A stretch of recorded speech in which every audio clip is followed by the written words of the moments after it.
ازيكم يا جماعة عاملين ايه؟ ان شاء الله هنبدأ مع بعض فيديو جديد وهنرسم فيه شوية جيستشرز. هيبقى تكملة للفيديوهين اللي فاتوا. طب الفيديوهين اللي فاتوا انا اتكلمت عن ايه؟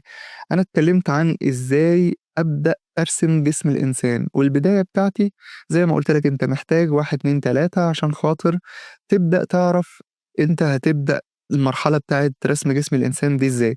قلت لك انت محتاج البرسبكتيف كويس جدا تبقى عارفه، على الأقل ال1 وال2 بوينت برسبكتيف، ومحتاج تبقى فاهم يعني إيه الرابن لاينز أو الرابن كيرفز، ومحتاج تبقى فاهم يعني إيه overlaps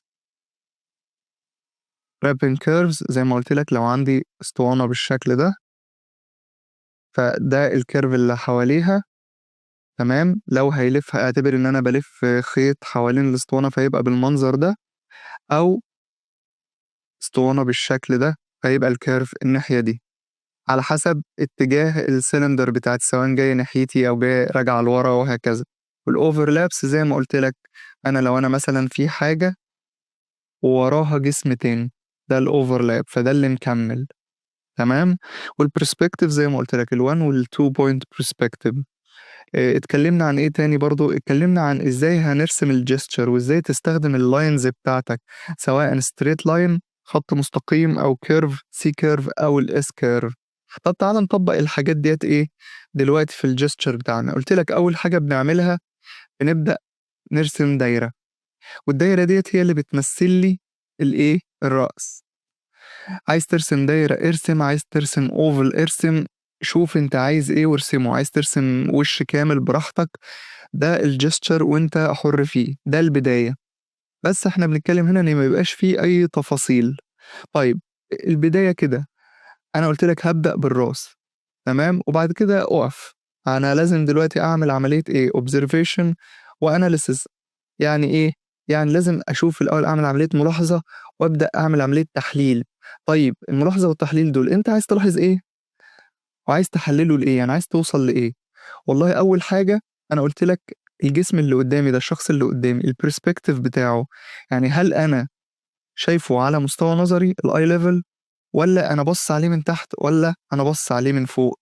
هو باين هنا ان انا باصص عليه من تحت. طب باين ازاي؟ يعني واضح قدامك ان هي حتى يعني هي باصه لتحت، اللي هي باصه للكاميرا، يعني الكاميرا تحت وهي ايه عينيها اهي وباصه تحت هنا، ده يعني زي ما بيقولوا كده ايه اقل حاجه يعني.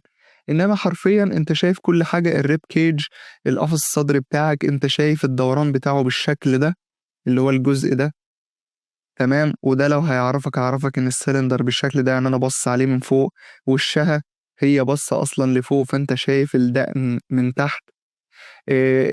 الهورايزن لاين اصلا خط الافق بتاعك هتلاقيه واطي شوية، هتلاقيه تحت في الجزئية دي، تمام. مع ان هو تحت كده يبقى انا شايف كل الحاجة من ايه؟ من تحت. يبقى انا بتعامل مع بوكسز مثلا، يعني لو همثل البوكسز بتاعتي انا بتعامل معاها بالمنظر ده كده، ان انا باصص على الايه الحاجة من تحت. فدي أول حاجة أنا عرفتها. طيب الوش بتاعنا هنا هي باصة فين؟ هي باصة لفوق. طيب في تلت، يعني مثلا في ميل، أنا شايف راسها ميلة جنب شوية كده، جميل. يبقى الكيرف بتاعي بالمنظر ده. ليه؟ لأن أنا زي ما قلت لك هي الراس أهي، أنا شايفها من تحت، يبقى الكيرف هتبقى بالمنظر ده كده. طيب في إيه تاني؟ في الرقبة بتاعتنا. الرقبة بتاعتنا أنا باصص إن أنا عايز أشوف الخطوط العريضة أو الخطوط الطويلة بتاعتي. فأنا عندي هنا طالما هي مايلة هنا يبقى معنى كده إن في نقطة بتقرب من نقطة، تمام. لو اعتبرنا إن ديت بداية الدماغ من فوق وديت مثلا بداية الرقبة من تحت، فهم قريبين من بعض. إنما هنا بداية الدماغ من فوق وبداية الرقبة هنلاقي نقطة كبيرة هنا، هنلاقي مسافة كبيرة هنا. ده معناه إن الراس بتاعتنا هتعمل لنا الستريتش وهتعمل لنا بنش. يعني إيه؟ يعني أنا عندي مكان هيبقى فيه الدنيا فيها استطالة، ومكان تاني هيبقى فيه ايه بنش كده. يبقى النقطتين دول قريبين من بعض والنقطتين دول بعاد عن بعض.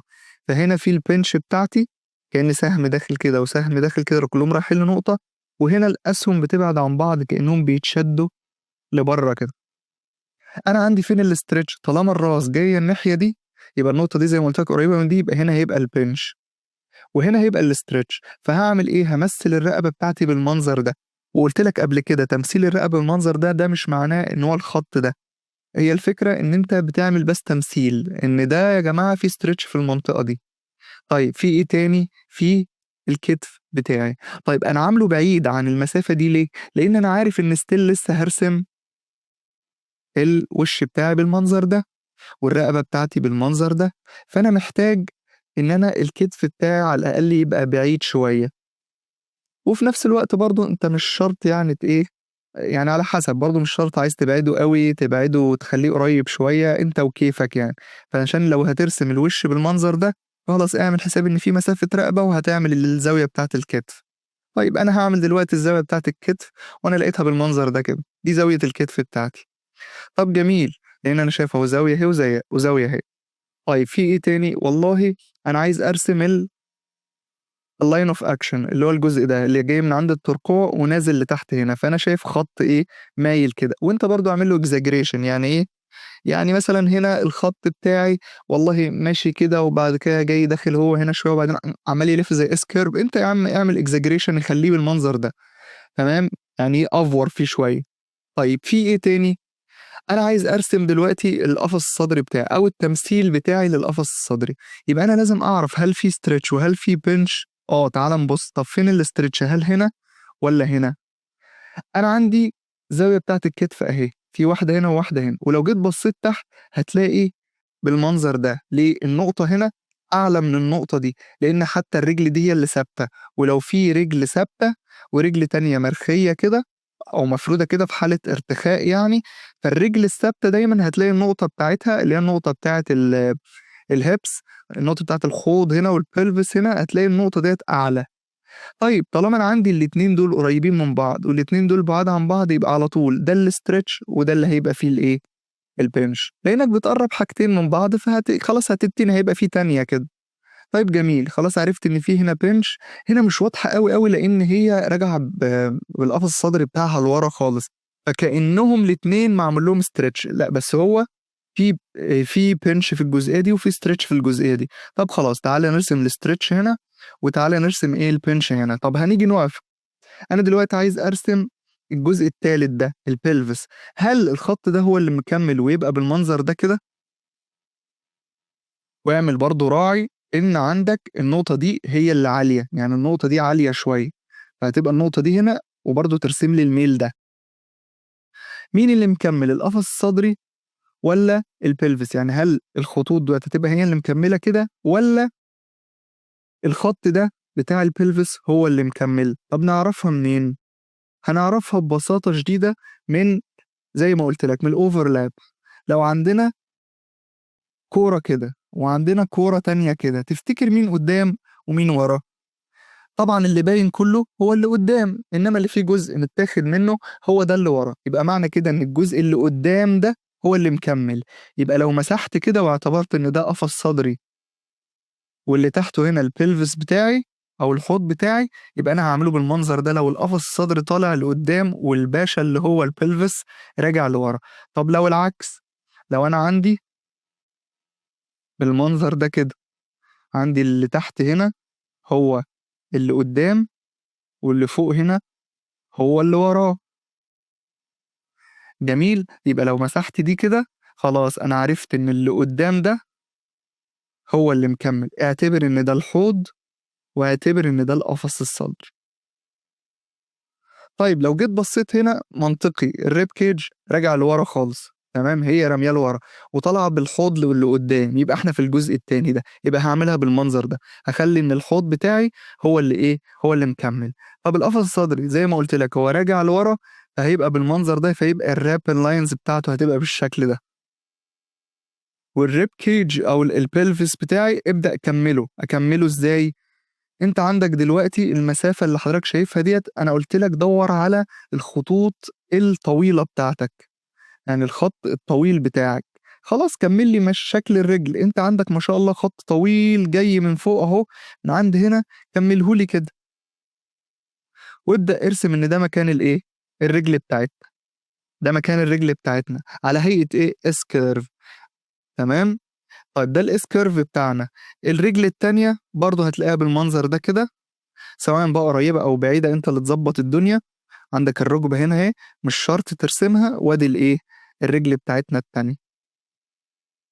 دراع اهو واقف عند النقطة دي، ودراع تاني جاي لقدام شوية، وادي الإيد بتاعتنا، ودراع تاني اهو، وادي الإيد بتاعتنا الإيه التانية. طيب ادي الجستشر بتاعي كملهولي عشان يبقى بالمنظر ده كده، والجستشر التاني بتاعنا هنرسمه بالمنظر ايه ده كده زي الفل.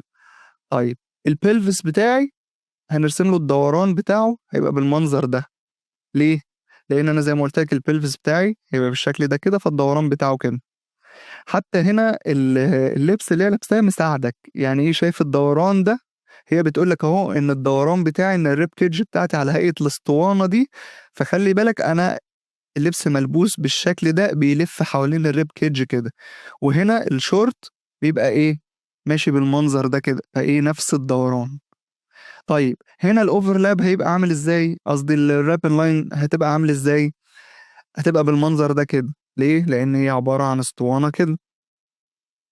طيب الجزئية هنا هتبقى بالمنظر ده كده. ليه؟ لأن الرجل بتاعتي راجعة لورا، فهتبقى هنا أنا شايفها، شايف الجزء ده من الأسطوانة، وهنا تبقى بالمنظر ده فهتلف كده. طيب نيجي عند الرجل دي، والله لو أنت ما أنتش قادر تحدد الرجل الرابن لاينز بتاعتها عاملة إزاي، سيبها وتعامل معاها على إنها تبقى بالمنظر ده كده، بس كأنها إيه مستطيل كده وخلاص، شكل اسطوانة من فوق كده ومن فوق كده. فلما تيجي ترسم اللبس مثلا لو عايز ترسم شورت خليه يبقى بالمنظر ده. حاسس ان الدنيا ديت لأ ده هي متنية شوية، فانا حاسس ان الرجل دي برضو طالعة لقدام كده شوية بالمنظر ده كده، بس يا دوب شايف بس حبة بسيطة من هنا، بعمل الرابل لاينز كده. وهنا برضو نفس السيستم بتاع الرجل اللي جنبها، برضه حاسس انها طالعة من قدام شوية، لان رجلها لو بصينا من الجنب هتبقى متنية كده، فهتبقى هي بالمنظر ده كده. جميل. ده كده وده كده. عندنا الدراع راجع لورا، فهتبقى الاسطوانة بتاعتنا المنظر ده كده. الجزء اللي فوق ده راجع لورا، فأنا شايف الإيه الاسطوانة من فوق هنا، ودي بعيدة عني فهتبقى كده. ده جاية لقدام فهتبقى بالشكل ده كده، وهكذا. دي فكرة الرابن لاينز عشان خاطر تعرفني تديني حركية للجستشر بتاعي. زي أنا عندي الدراع اللي هناك ده أنا خلاص عملته على هيئة اسطوانة بالشكل ده.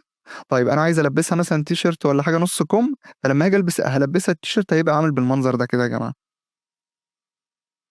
جميل. اللفه اهي بتتبع الكيرف ده. طب لو هي نفس الاسطوانه دي زي ما انتوا شايفين، والاسطوانه التانية ماشيه كده عشان تعمل لي الدراع بتاعي، وانا عايزها تبقى مثلا لابسه ايه قميص، والقميص آه مثلا انا تانيه من قدام، انا تانيه من مثلا القميص اهو، وانا تاني اعمل له تانية كده من قدام فيبقى بالمنظر ده لافف الكيرف بتاعه كده، وده القميص بتاعي. دي فكرة الرابن لاينز هتفرق معاك ازاي وانت بترسم. طيب تعالوا نشوف ايه، نشوف مثال تاني. المثال اللي قدام حضراتكم هنبدأ برضو بالراس بتاعتنا. الراس ديت هي يعتبر من الجنب في ونازلة ايه كده، التلت بتاعتنا ممكن تبقى بالمنظر ده كده وجاية هنا. طيب الرقبة بتاعتنا انا مش شايف لا ستريتش ولا بنش، انا مش شايف لان هي متدارية بالايه بالكتف بتاعي، بس الرقبة بتاعتنا ممكن تبقى ايه بس خط كده. وادي الكتف عندي، ممكن اعمل حركة حلوة واكمل عشان تديني الدراع ده، والناحية التانية اكمل كده عشان تديني الدراع التاني. فين اللاين اوف اكشن؟ اللاين اوف اكشن كان بيبقى في النص كده. طب هنا هيبقى الايه القفص اللي هيبقى السباين، السباين اللي هو الايه العمود الفقري. طب فين الاسترتش وفين البنش؟ شايف هنا قريبة من هنا، وهنا بعيدة عن هنا، يبقى المكان ده اللي فيه الاسترتش، والمكان ده اللي فيه ايه اللي فيه البنش. وهنبدأ ايه هي طالعة بالقفص الصدري لقدام، وده هو اللي ايه القفص الصدري يعتبر هنا لان هي دلوقتي لفة يعني متضيرة لينا، فده كأنه هو اللي راجع لورا، وده هو اللي طالع لقدام، يبقى هو ده اللي مكمل. وهعمل الايه اللفة بتاعت البلفز بتاعتي، هاخد الدوران ده واخد الايه برضو هنا لو جيت بصيت هتلاقي الدوران بالمنظر ايه، البلفس عندي كده هيبقى بالشكل ده. في إيه تاني؟ عندك الخط ده الgesture بتاع الرجل بتاعتي مدّها، تعالَ نصغّر ده شوية.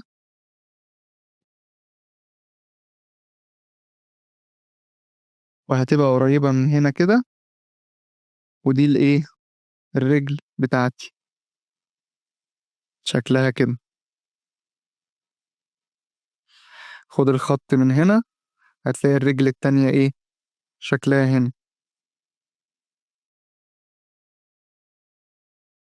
ممكن الرجل دي طويلة، فهنرجّعها شوية كده. ده زي ما قُلت لك هو بس gesture عشان خاطر نبني بعدها. طيب الدوران بتاعنا كده، قُلنا تاني عشان خاطر الأسطوانة كده، والدوران ده برضه كده. طب دي فين؟ الرجل التانية دي هتبقى بالمنظر ده، هتبقى كده، والرجل دي تبقى بالمنظر ده، هتبقى كده، زي ما أنتم شايفين. طب اللي هناك دي رايحة كده، كده، واللي هناك دي رايحة فين؟ رايحة كده، هتبقى كده. دول جايين قدّام كده على هيئة اسطوانات هتبقى بالمنظر ده، وهكذا ده هيبقى بالمنظر ده، وهيبقى ده الgesture إيه، الgesture بتاعي. ممكن نطلّع دول فوق شوية، عشان برضه نضبّط شوية proportions طالما إحنا قادرين إن إحنا نضبّطها. طالما قادرين نضبّط شوية proportions خلّينا نضبّطها. زي الفل. وده الgesture بتاعي. فهي الفكرة كلّها يا جماعة إن أنت إزاي تبقى عارف ترسم الخطوط العريضة، الخطوط الطويلة بتاعتك. خلاص أنا عارف إن ده action line بتاعي، ممكن تكمّله كمان لحد ما توصل للرجل التانية. أنت ممكن تاخد ده كلّه وتوصل للناحية دي، وممكن تيجي هنا وخلاص تبدأ ترسم الإيه، الجزء التاني. خلاص عارف إن ده الإيه، الpelvis بتاعي، ودي الرجل التانية. يعني ده بيسموه الstick figure اللي هو الإيه، ال الرجل اللي هو العصاية، الstick figure. أدي الراس بتاعتي، الstretch بتاعتي، البنش بتاعتي، شكل الإيه، الدراع الأولاني وشكل الدراع التاني.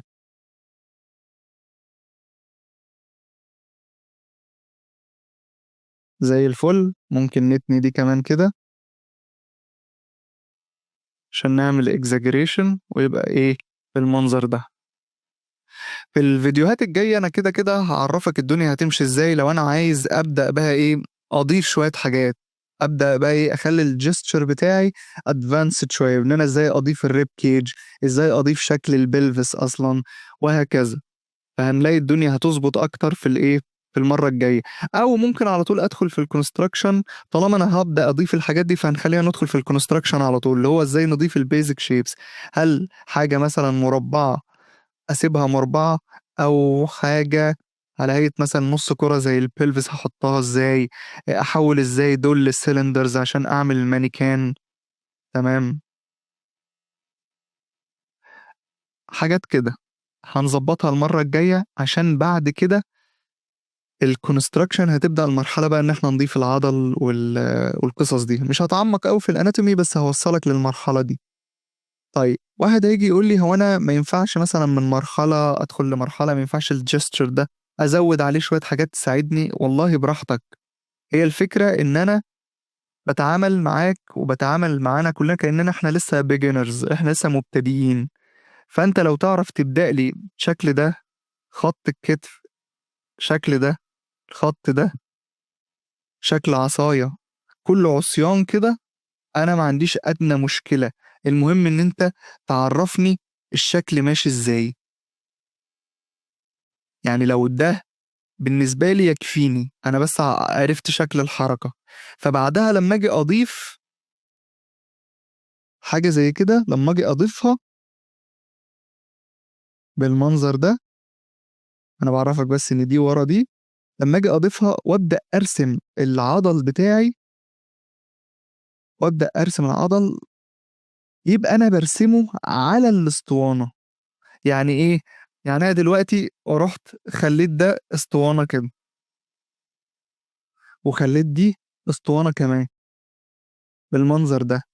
أنا المرحلة اللي بعدها باقوم جاي عامل إيه، باقوم أنا اللي جاي مخلّي مثلًا إيه، عامل عضلة برّه هنا، وعامل شكل الإيه، الرُكبة، عامل إن في هنا إيه tendons أربطة، وأرسم الشكل ده، وأبدأ أرسم الإيه، شكل السمانة، وأكمّل دي، وهتدّيني هنا شكل الرِجل مع التكملة هنا بتاعة الحوض، دي طالعة لفوق وهكذا، وأبدأ أحُط أنا العضل بتاعي عشان خاطر يعمل لي الشكل اللي أنا عايزه في الآخر، الشكل اللي أنا عايزه في الآخر.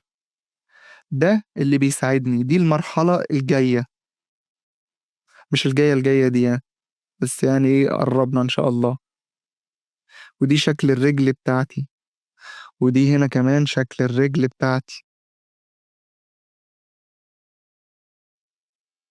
تبدأ تحُط العضل بتاعك وتبدأ تحُط الجسم كُلّه، وتبدأ تركّز في المناطق بقى إيه، الضهر من ورا شكله عامل إزاي، البنش هنا والله أنا عملته إزاي والstretch هنا عملتها إزاي، تفصيلة الكتف مع مش عارفة إيه، فين الoverlaps، طَب العضلة بتاعة الكتف لافة حوالين دي بأنهي طريقة، طَب ودي متصلة بدي إزاي، وهكذا. فإن شاء الله بعد كده هنبدأ نتقدم ونشوف إحنا أصلًا رسمنا الgesture رسمنا الأشكال دي ليه، عملنا الconstruction أصلًا ليه، وأشوفكم إن شاء الله في الفيديو اللي جاي.